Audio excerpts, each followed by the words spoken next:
साथियों नमस्कार, मैं हूं नीरज पटेल और आप देख रहे हैं नेशनल जनमत। हिंदू खतरे में है।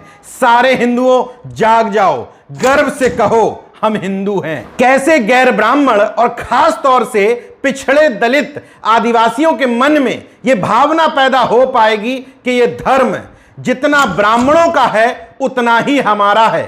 तर्कवादी बार बार ये आरोप लगाते हैं और बार बार ब्राह्मण समाज के लोग ही इस बात को प्रूव करते रहते हैं कि इस धर्म से जुड़ा हुआ व्यवसाय, रोजगार और यहां तक कि भगवानों पर भी हमारा एकाधिकार है।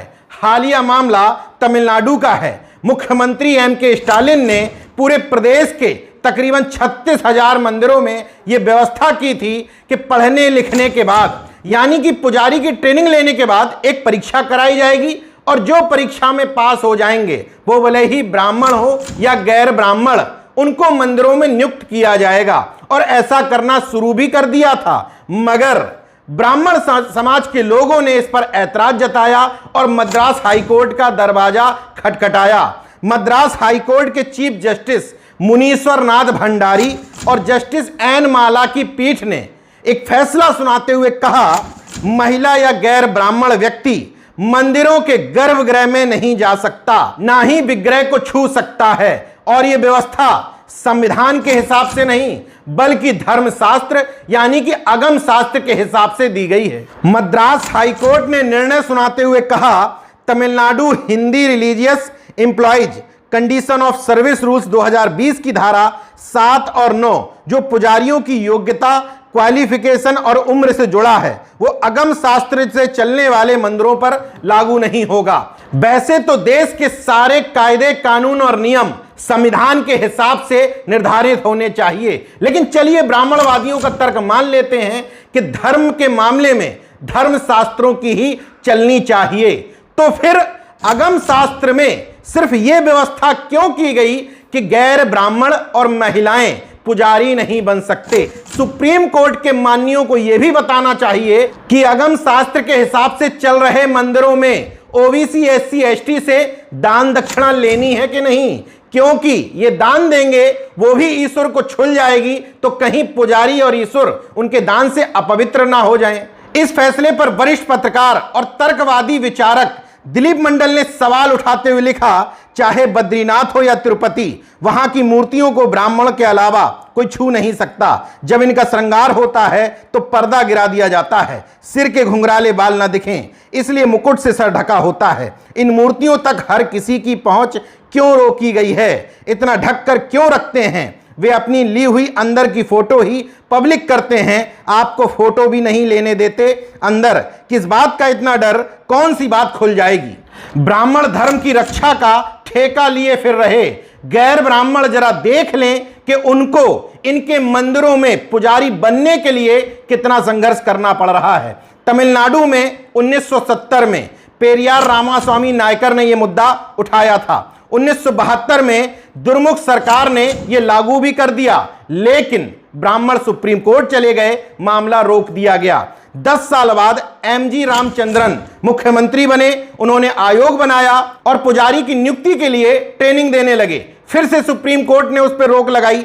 25 साल बाद 2006 में डीएमके ने एक कोर्स शुरू करवाया। 206 गैर ब्राह्मणों ने वो कोर्स किया। 2011 में एआईडीएमके की सरकार बनती है और यह पूरा मुद्दा रोक दिया जाता है। 2018 में डीएमके यानी कि एम.के. स्टालिन फिर से घोषणा करते हैं कि हम गैर ब्राह्मणों को मंदिर में पुजारी बनाएंगे।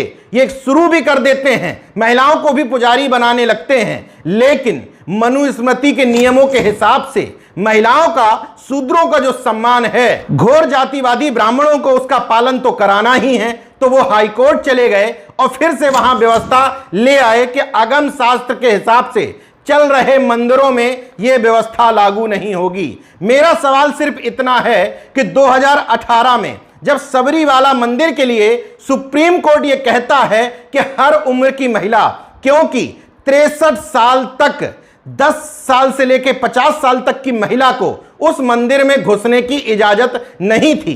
पिछड़े और दलित वर्ग के लोगों को भी आंदोलन करना पड़ा था। जब सुप्रीम कोर्ट ने कहा कि हर उम्र की महिला मंदिर में घुस सकती है, तो सबसे पहले ब्राह्मणों ने ही आगे आकर के इसका विरोध किया था और लगातार कोर्ट में इसके खिलाफ लड़ाई लड़ रहे हैं। बीजेपी और आरएसएस का असली हिंदुत्ववादी चेहरा क्या है, तमिलनाडु से स्पष्ट हो जाता है। तमिलनाडु में बीजेपी ने एक दलित को अपना प्रदेश अध्यक्ष बनाया, एल मुरुगन, और उपाध्यक्ष केटी राघवन जो ब्राह्मण समाज से थे।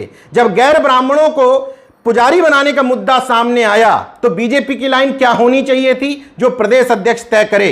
एल मुरुगन ने इसका समर्थन किया, लेकिन उपाध्यक्ष ने इसका विरोध किया। जबकि भारतीय जनता पार्टी कहती है कि हम कैडर बेस पार्टी हैं और हमारे यहां संगठन में जो अध्यक्ष तय कर लेता है वही विचार सबको फॉलो करना होता है। मगर तमिलनाडु में भारतीय जनता पार्टी ने अपने प्रदेश अध्यक्ष को दरकिनार करके खुलकर इस मुद्दे का विरोध किया था। यह पूरा मुद्दा धंधे से, व्यवसाय से, रोजगार से जुड़ा हुआ है। इस बात का सबूत मैं नहीं दे रहा हूं, ब्राह्मण समाज खुद दे चुका है। शिवराज सिंह चौहान जो मध्य प्रदेश के मुख्यमंत्री हैं, वो एक योजना लाए थे मध्य प्रदेश में तकरीबन 6 साल पहले कि मध्य प्रदेश में गैर ब्राह्मणों को भी पुजारी बनाया जाएगा। खुल करके ब्राह्मण समाज इसके विरोध में आ गया था, नारेबाजी की थी, रैली निकाली थी। खबर देखिए, उसमें स्पष्ट तौर पर लिखा है, आरक्षण के चलते ब्राह्मण समाज का बहुत नुकसान हुआ है। यदि गैर ब्राह्मणों को पुजारी बनाकर मंदिरों में बैठाया गया तो ब्राह्मण समाज बेरोजगार हो जाएगा। मतलब ये रोजगार है। सर्व ब्राह्मण समाज ने सरकार के इस निर्णय को हिंदू सनातन धर्म व परंपरा के विरुद्ध बताया, साथ ही से ब्राह्मणों के सामाजिक अधिकारों पर कुठाराघात करार दिया व पंडितों के मूल कर्मकांड में अतिक्रमण बताते हुए इस योजना को रद्द करने की मांग की। एक दूसरी खबर देखिए, मजबूरन शिवराज सिंह चौहान को यह घोषणा करनी पड़ी कि हमने ऐसा कुछ योजना बनाई ही नहीं थी। वो मीडिया में या कहीं से भी फाल्स खबरें चल रही थी। तो फिर हिंदू एक कैसे हो जाए, हिंदू के अंदर गर्व से कहो हिंदू की भावना कैसे पैदा हो जाए। मैं गैर ब्राह्मण हूं, मैं खुद की बात करता हूं। इस तरह की खबर सामने आने के बाद मैं कैसे समझूं कि यह धर्म जितना ब्राह्मणों का है इस पर उतना ही मेरा भी अधिकार है। पुजारी, भगवान, मंदिर, संस्कृत, धर्मशास्त्र, ये सब एक दूसरे के पूरक हैं और एक दूसरे के हित के लिए काम कर रहे हैं। ये मैं नहीं कह रहा हूं। जरा ये दूसरी खबर देखिए, हेडिंग में लिखा है, ब्राह्मणों को साधने के लिए सीएम शिवराज का मास्टर स्ट्रोक, सिलेबस में पढ़ाए जाएंगे भगवान। सिलेबस में भगवान पढ़ाए जाने से केवल ब्राह्मण खुश क्यों हो रहे हैं, दलित खुश क्यों नहीं हुए, ओबीसी खुश क्यों नहीं हुए? इसी खबर में नीचे लिखा हुआ है कि संस्कृत शिक्षकों की नियुक्तियां की जाएंगी। संस्कृत शिक्षक नियुक्त होने से केवल ब्राह्मण खुश क्यों हो रहे हैं? उसी खबर में नीचे लिख रहा है, पुजारी का मानदेय बढ़ाया जाएगा। पुजारी का मानदेय बढ़ाने से केवल ब्राह्मण खुश क्यों हो रहे हैं? इस बात से साबित होता है ये सब एक दूसरे से क्लब हैं और महज व्यवसाय, धंधा और रोजगार है। नेशन जनमत सिर्फ ये अनुरोध करता है, मुझे कोई आपत्ति नहीं कि एक धर्म विशेष के एक पदों पर आप एक जाति के लिए आरक्षित कर दीजिए, व्यक्तिगत तौर पर मुझे कोई आपत्ति नहीं। मगर जिस तरीके से बाल कटाने वाली की दुकान को आप नाई की दुकान कह देते हैं, बनिया की दुकान कह देते हैं, तेली की दुकान कह देते हैं, उसी तरीके से अगर ये रोजगार से जुड़ा हुआ मामला है, व्यवसाय से जुड़ा हुआ मामला है, तो सीधे सीधे इसको ब्राह्मण की दुकान कहा जाना चाहिए। और बात जब श्रम के महत्व की आती है तो जो जितना ज्यादा श्रमशील हो, अपने कर्म में जितनी मेहनत कर रहा हो, उसको उतना ज्यादा सम्मान मिलना चाहिए। क्यों यहां पर अलग अलग धंधे से जुड़े हुए लोगों का सम्मान अलग अलग है? मैं इस बात के सख्त खिलाफ हूं। यह तो मैंने चुनिंदा उदाहरण बताए। मध्य प्रदेश में पाखंडियों और पाखंड विरोधियों के बीच में जो द्वंद्व चल रहा है, उसमें हिंदू महासभा सीधे सीधे ब्राह्मणों के समर्थन में उतर आई। क्या उसकी नजर में लोधी या ओबीसी समाज के लोग हिंदू नहीं हैं? ब्राह्मण महासभा उतरी थी तो बात समझ में आई थी। कथावाचकों पर सवाल उठाने से एक सुर में ब्राह्मण समाज के कथावाचक अपने मंचों से सियार की तरह हुआ चिल्ला करके बता रहे हैं कि ब्राह्मणों का कितना योगदान है इस समाज के लिए।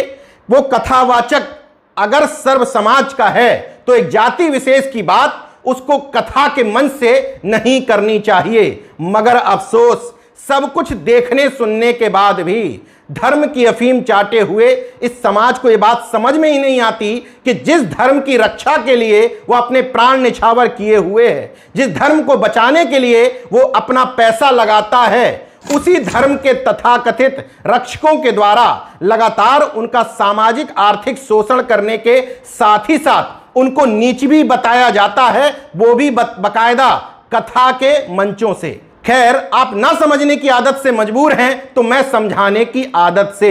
देखते रहिए नेशन जनमत, जागरूक और सजग बने रहिए। जय विज्ञान, जय संविधान, जय लोकतंत्र। धन्यवाद।